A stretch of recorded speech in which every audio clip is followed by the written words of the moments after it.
brought to you by Silver Pumps.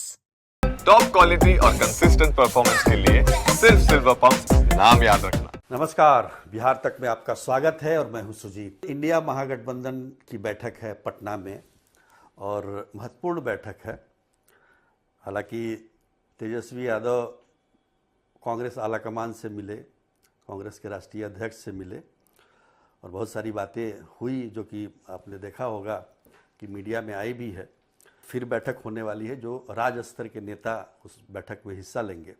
तो एक तरह से औपचारिक शुरुआत होगी इस बात को लेकर कि सीट शेयरिंग का क्या फार्मूला होगा, शुरुआती फार्मूला क्या होगा और उसको लेकर बैठक होगी। लेकिन सबसे महत्वपूर्ण बात जो उभर कर सामने आ रही है कि अभी तक जिसके बारे में कहा जाता है ना कि सबसे ज़्यादा निश्चित जो चीज़ है उसके बारे में भी संशय की स्थिति पैदा की जा रही है। अब देखिए, महागठबंधन में मुख्यमंत्री के चेहरे को लेकर कोई विवाद नहीं था, लेकिन पिछले 1.5-2 महीने से आप देखेंगे कि उस विषय को भी एक तरह से संदेहास्पद कर दिया गया, संशय बना दिया गया कि आखिर क्यों ऐसा। मतलब सब जानते हैं, अरे आप भाई, आप 2020 में जिस चेहरे पर महागठबंधन ने विधानसभा का चुनाव लड़ा था तेजस्वी यादव के, और 2025 में जब ये चुनाव हो रहा है तो कोई और नेतृत्व तो उभरा नहीं है।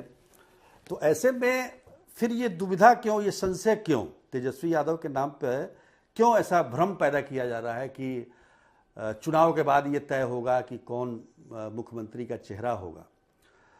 तो की बैठक में भी ये क्लियर नहीं होने वाला है।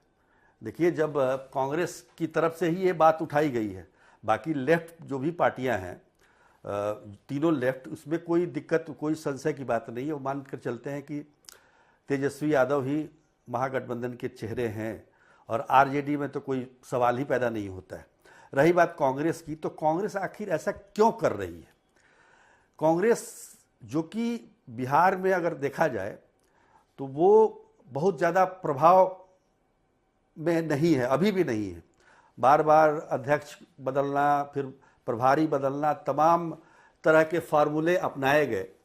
यहाँ तक कि कन्हैया कुमार को भी कांग्रेस ने उतारा, पदयात्रा की उन्होंने, जनता के बीच गए, लेकिन वो हलचल अभी तक पैदा नहीं कर पाई है कांग्रेस। इस बात को मानना पड़ेगा। और अगर कांग्रेस अकेले चुनाव लड़ती है, जैसा कि कई बार हो चुका है, तो बहुत उसका लाभ मिलने वाला नहीं है। देखिए, धीरे कांग्रेस 40 सालों तक सत्ता में थी बिहार में, और उसके बाद से लालू प्रसाद यादव ने कांग्रेस को हटाया बिहार की सत्ता से, और तब से लगातार बाहर है।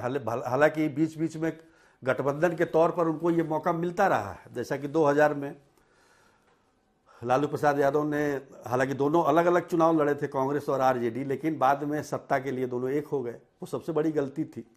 अब जब आप इस तरह की बातें करते हैं ना, तो वो जनता उसको पचा नहीं पाती है।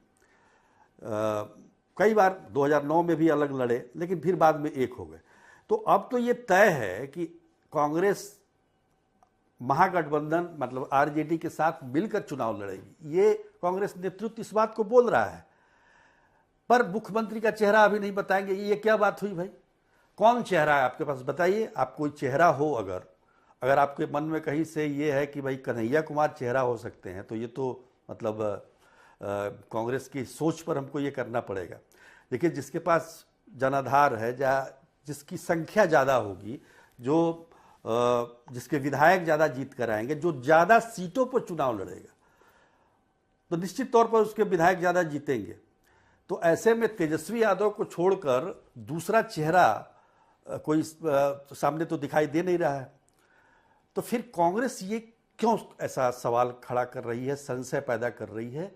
ये एक बड़ा सवाल बनकर उभर रहा है। हालांकि कुछ लोग कहते हैं कि कांग्रेस दबाव बनाने के लिए कर रही है, और हालांकि दबाव इस बात को लेकर कि वो ज़्यादा से ज़्यादा सीटों पर चुनाव लड़े।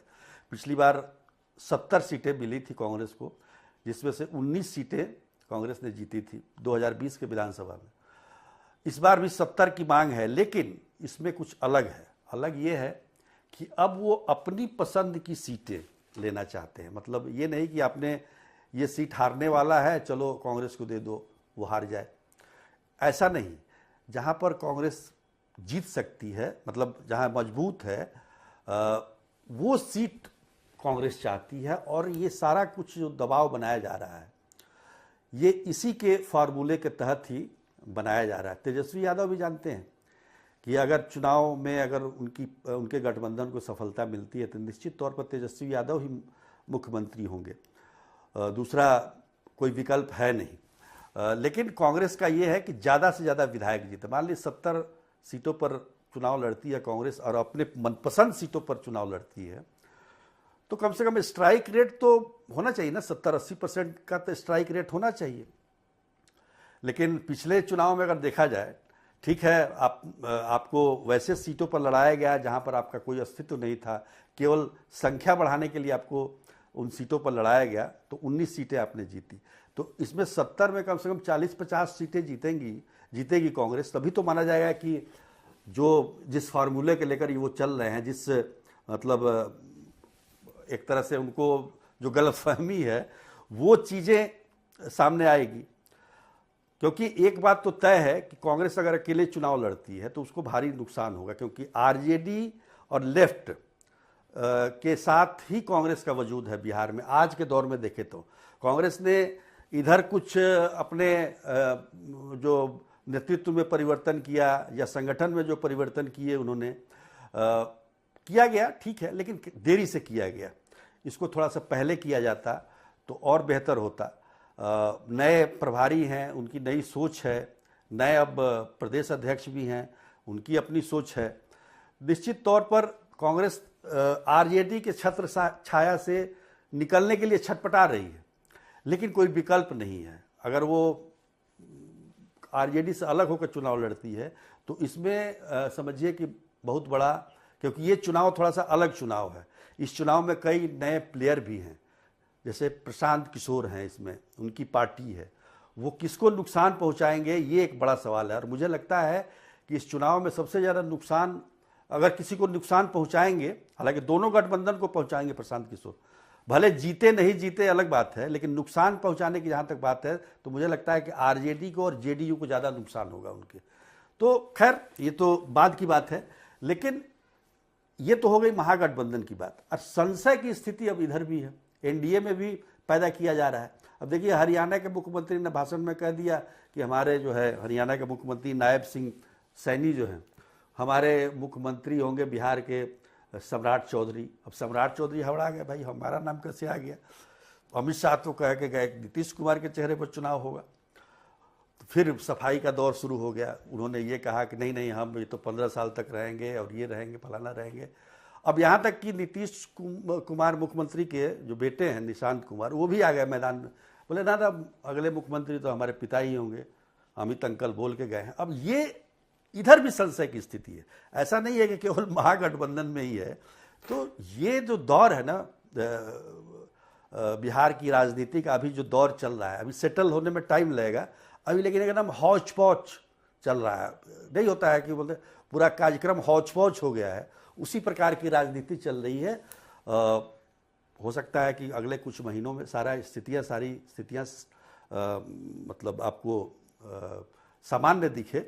हालांकि ये तो चुनावी वर्ष है, सामान्य तो कुछ दिखना नहीं है, सब कुछ असामान्य होगा। अब देखिए इधर हो गया कि जो है मुकेश सहनी के बारे में बीजेपी के प्रदेश अध्यक्ष ने कह दिया कि वो हमारे संपर्क में है, और मुकेश सहनी सफाई देते हुए फिर रहे कि नहीं भाई, हम तो महागठबंधन के साथ है, तेजस्वी यादव मुख्यमंत्री बनेंगे, मैं उप मुख्यमंत्री बनूंगा। उनको सफाई देनी पड़ रही। तो कोई भी कहीं कुछ बोल देगा, आपको अपना सफाई देना है।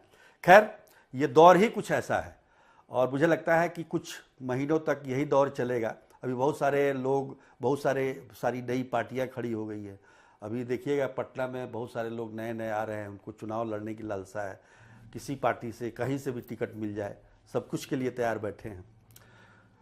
तो बड़ा मज़ा आने वाला है इस चुनाव में, और हम लोग मज़ा इस चुनाव में आपको बहुत सारी खबरों के साथ, तो बहुत नई चीज़ों के साथ आपको लगातार अपडेट करते रहेंगे, और कई नए कार्यक्रम भी आ रहे हैं। तो बने रहिए बिहार तक के साथ। आज के लिए इतना ही, तब तक के लिए नमस्कार।